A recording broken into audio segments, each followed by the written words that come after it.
In the frozen heart of Russia's Ural Mountains, 9 hikers set out on a journey in 1959 and walked into a nightmare. This is the Dyatlov Pass Incident. When rescuers found their camp, the sight was horrifying.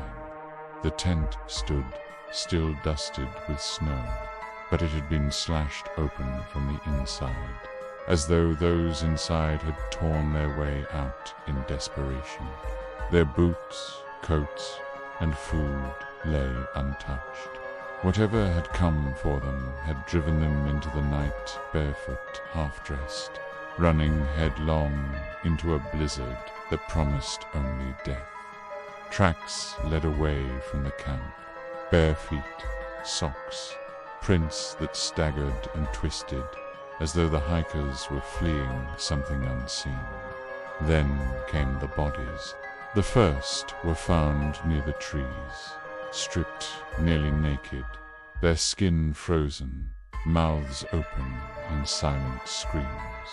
But deeper in the forest, the discoveries grew darker.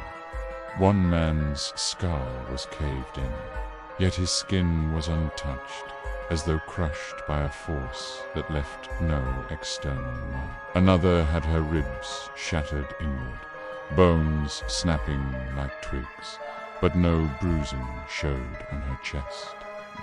And then there was the woman, her eyes gone, her tongue missing, torn from her mouth, as if someone or something had silenced her forever. Some of the bodies bore burns, their clothes carrying faint traces of radiation. What could do this? Not an avalanche, not a wild animal, not the cold. Some witnesses later claimed strange orange lights had been seen in the sky over the mountains that night, glowing against the snow clouds. Some whispered about infrasound, unheard vibrations that drive humans into madness, terror, and panic. But perhaps it was something older, something that lives in the mountains, waiting for those who dare disturb its domain. Half a world away, the forests of North America whisper the same story. The missing 411 cases, hundreds of people vanishing without reason. Children disappear while their parents' backs are turned for seconds. Hunters vanish as though plucked from the earth. Search dogs circle and whine, refusing to track, as if what they're meant to follow doesn't exist. When bodies are found, they're often discovered in places impossible to reach. Miles from where they vanished, high ridges that would take days to climb, cliffs no child could scale.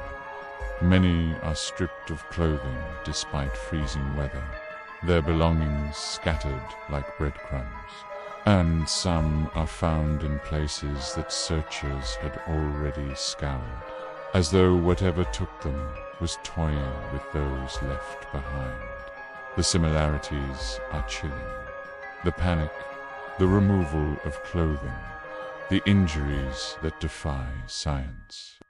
Both Dyatlov and Missing 411 feel less like accidents and more like encounters. Some say it is the land itself, ancient, hungry, alive. Some whisper about lights in the sky, or shadow figures in the trees. Others speak of portals, of people pulled into places where time and reason don't exist. The truth may be worse than any of them, because in Dyatlov it came for 9. In Missing 411 it comes for hundreds, and it is still happening right now.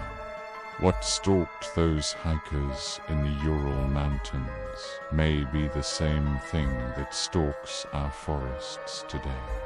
Something that does not want to be seen, but wants us to know we are not safe. The Dyatlov Pass Incident, the missing 411, 2 mysteries, 2 warnings, and 1 nightmare that still waits in the silence of the wilderness for the next footsteps to follow. Thanks for watching. If you enjoyed this video, please leave a like and consider subscribing. This is Cryptic Sense.